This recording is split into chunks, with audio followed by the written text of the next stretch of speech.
Plant kingdom. There are mainly two systems of classification, artificial system of classification and natural system of classification. The artificial system of classification is mainly based on the vegetative characters. And this artificial system of classification have two important disadvantages. They separated the closely related species as separate one. And another important disadvantage is they give an equal weightage to both the vegetative and sexual characters, equal weightage to vegetative as well as the sexual characters. For both the characters, they give an equal weightage. The second important system of classification is natural system of classification. It was put forward by Bentham and Hooker. According to this system of classification, they consider different characters like the anatomy, embryology, phytochemistry, and ultrastructures. All these characters has been considered. So the third classification is phylogenetic classification. In phylogenetic system of classification, evolutionary relationships, how each organism has been arranged, their evolutionary relationships has been considered for in this system of classification. In numeral taxonomy, each characters are given, each different characters of the plants are given a particular number or code, and using this number and code, the classification has been, or the study has been conducted.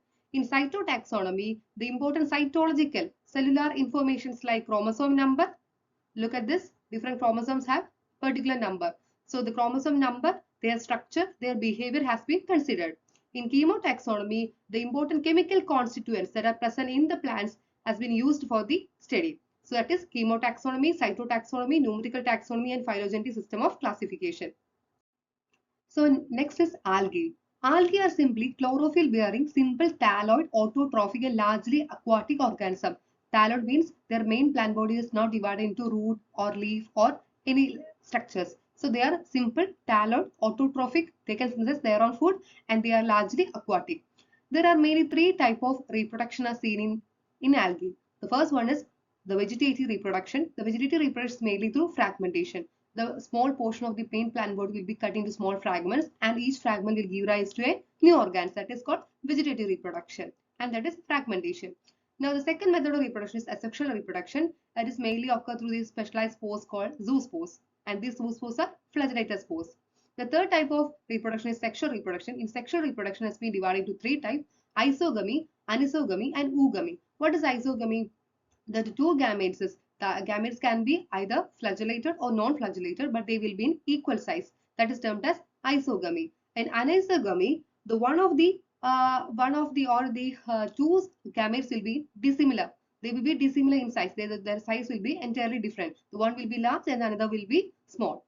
The third one is oogamy. In oogamy, there will be a non-flagellated large female gamete and a small flagellated motile male gamete. So a non-motile, non-flagellated, large female gamete and a small motile male gamete. They will fuse together. So these type of reproduction is termed as oogamy.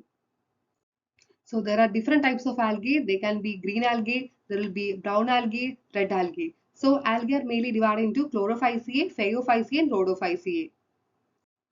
Chlorophyceae, commonly called as green algae. They have the pigments chlorophyll A and chlorophyll B. These pigments are seen in the specialized structure called chloroplast. Chloroplasts have different shapes like cup shape, star shape, ribbon shape, oval shape, etc.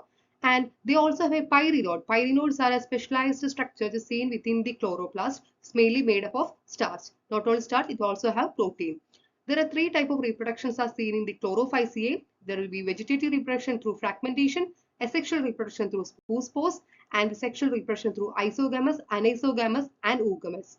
The members are Chlamydomonas, Volvox, Eulothrix, Pyrogyra, and Chara. The next important group is Phaeophyceae, commonly known as brown algae. They are known as brown algae. They have the pigments chlorophyll A and C. The important pigments are chlorophyll A and C. In the green algae, it is chlorophyll A and B. In the case of Phaeophyceae, it is chlorophyll A and C. They are known as brown algae. And their main food storages include laminarin and mannitol. It is laminarin and mannitol. And their structures, they have a holdfast, have a stalk and a frond. They have a holdfast. This will be look like this. They will be have a holdfast and they will be a stipe and also have a frond. The three structures will be seen in the case of phaeophycean members. So they are mainly known as brown algae and they have laminar and mannitol and chlorophyll A and C. Now, they also produce a specialized compound or a gelatinous coating. It's called as algae. They have an algae. The sexual reproduction is maybe isogamous, anisogamous, or oogamous, and the gametes can be pyriforms or be a two laterally attached flagella. The important members include laminaria, sargassum, and fucus. The another important members is coming under the family Rhodophaceae, and the Rhodophaceae is otherwise known as red algae. Rho for red, so it is Rhodophaceae red algae. The Phaeophaceae are brown algae and Chlorophaceae are green algae. Rhodophaceae are red algae, and they are also mainly seen in the marine regions, and their important pigments are chlorophyll A and D.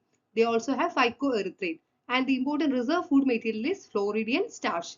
And another important feature is that they does not have any flagellar. They does not have any flagella. So that is the important features of red algae. The most they reproduce sexually by non-motile spores and sexually by non-motile. So that is the important features of Rhodophyceae. So this is the structure of the brown algae. You can see the holdfast have a stipe and have a the front or blades. These are the some of the members.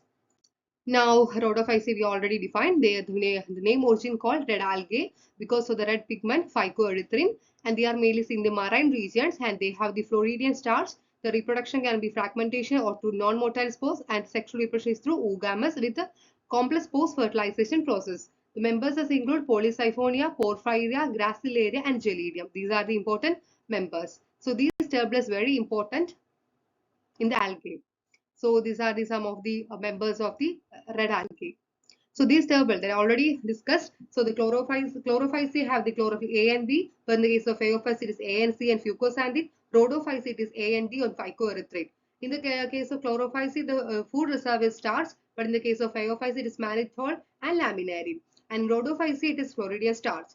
And the cell wall of the chlorophyceae is cellulose, and phaeophytes it is cellulose and algin, and in the rhodophytes it is cellulose, pectin, and polysulfate esters. They have the flagella 2 to 8 equal in apical region in the case of chlorophyceae, to unequal lateral in phaeophyceae. There is no flagella in the case of rhodophyceae. The chlorophyceae can be seen in freshwater, blackish water, and salt water. So in the case of the phaeophyceae, it is freshwater, brackish water, salt water. Rhodophyceae in freshwater, brackish water, and salt water. Now let us consider bryophytes. Bryophytes are commonly called as amphibians of plant kingdom because without water they can complete their life cycle. There are mainly three types. They are the liverworts are there, hornworts are there, and mosses. Bryophytes are commonly called as amphibians of plant kingdom because without water they can complete their life cycle. They are mainly seen in the damp, humid areas. They need some moisturizer. So their main plant body is thallus-like, and they can be either prostrate, that is, they will grow within the spreading like in the substratum, or they can be erect. They can attach to substrate by rhizode. What are rhizode? Rhizodes are root-like structure, and they does not have any true root, stem, or leaf, but may have root-like, leaf-like, and stem-like structure. Their life cycle. Let us look at their life cycle. So they will have a main plant body. The main plant body is this green color one that is attached to substratum. That is the gametophyte. Within the gametophyte, they will produce the either the they will have the male organ that is known as antheridia. They will have the antheridia, and they will have the female structure known as archegonia. Archegonia have a flask-shaped structure with their egg, and the antheridia will produce the biflagellated anthrozoids, that is the male gamete. These anthrozoids will swim through the water and will reach the archegonium. So this is the antheridia, this is the archegonium. The biflagellated anthrozoids from the antheridia will reach the archegonium and fuse with the egg to form the zygote. Later, the zygote within the archegonia will form the sporophyte. So they have the main plant body. Their main plant body is this green color that is attached substratum. That is the gametophytic plant body which have the archegonia and antheridia. They will anthrozoids and egg will fuse to form the zygote, and they will give rise to these horn-like structures or these long structures known as sporophyte. These sporophytes are found to be attached to the gametophyte. They depend the gametophyte. Okay. Now let us consider the liverworts. Liverworts are main examples of liverworts are include Markantia, Rixia, etc. They are very much closer to the substratum. They have a leafy-like structure. They have a leafy-like structure, and they have a gemme. Gemmae are seen in the Gemmae cups. These are the Gemmae cups. So their sexual reproduction will be occur with the help of this Gemmae or Gemmae that is seen in the Gemmae cups. So now considering the case of Moses, Moses have their first stage is the protonema. Here you will see that they will have this is their main plant body, that is gametophyte. They will have the antheridia, and they will form the sperm, that is the androzoids, and they will also have the female gamete, that is the archegonia, and within the archegon, that is the egg. So the egg and the sperm will fuse to form the zygote, and the zygote will give rise to the what is this called? This is called the sporophyte. So the sporophyte will burst open and form the spores. The spores will germinate and form the protonema. So the first stage is the protonema. Then the protonema will give rise to the main plant body, that is the gametophyte. And within the gametophyte, they have the anthrozoid, that is the archegonia and the antheridium. And the cycle will continue. That is the basics of Moses. Some of the example of Moses include polytrichum, sphagnum, etc. Now let us consider the case of the pteridophytes. What are pteridophytes? Pteridophytes is let us look at some important examples. These are the some important examples of pteridophytes. These pictures will be very familiar to you all. So these are some of the important pteridophytes. You can see here the main plant body. Here the main plant body is sporophyte. In the case of the bryophyte, the main plant body is gametophyte. But in the case of the pteridophyte, the main plant body is sporophyte. It will produce the spores within the sporangia. So in the sporangia, they will produce haploid spores, and these haploid forms will give rise to the gametophyte. These gametophyte in turn will produce gametes and form the zygote, and the zygote will give rise to the sporophyte. So the main difference between bryophyte and pteridophyte is the main plant body is sporophyte in pteridophyte and gametophyte in the case of bryophyte. So these are some of the spore bearing structures. Spore bearing structures in the pteridophytes are called as sporophylls. These leaves have these spore bearing structures, so they are called as sporophylls. These are some of the sporophylls. So they can be homosporous or heterosporous. What is homosporous and heterosporous? When the spores, all the spores are similar kinds, such plants are called homosporous. But when the spores are differ, the macro large spores are and small spores, they are called as heterosporous. So this is the life cycle of the homosporous and the heterosporous. The spores will be same. They will give rise to gametophyte and the fertilization and same like this. So this is the case of the homosporous and heterosporous. Now let us consider the case of the gymnosperms. What are called gymnosperms? Gymnosperms is, let us look.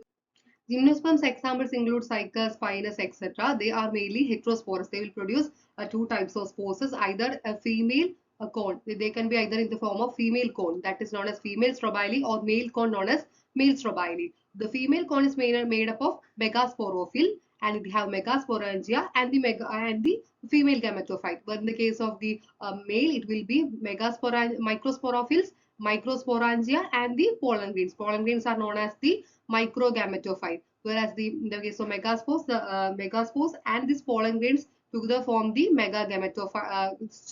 together form the structure that will give rise to will complete the life cycle. So there will be fusion, as in the case of the pteridophytes. There will be fusion of both the pollen and also the egg.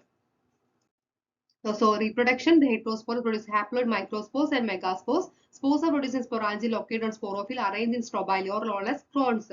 So the male cones are microsporangiate, the female cones is macrosporangiate or megasporangiate. The fertilized male and female gametophyte are retained on sporophyte. No free living stages are existed. So the post-fertilized zygote develop into an embryo. Ovules become seeds which are exposed. There will not be any covering. So the ovules become seeds without any cover. The examples are pinus and cycas. Pinus and cycas. So this is cycas, this is pinus. This is Ginkgo biloba.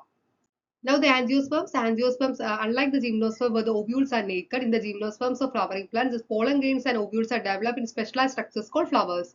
In angiosperm, the seeds are enclosed in fruits. The angiosperms are exceptionally large group of plants occurring in a wide range of habitat. They range in size from the smallest Wolffia. The smallest plant is known as Wolffia.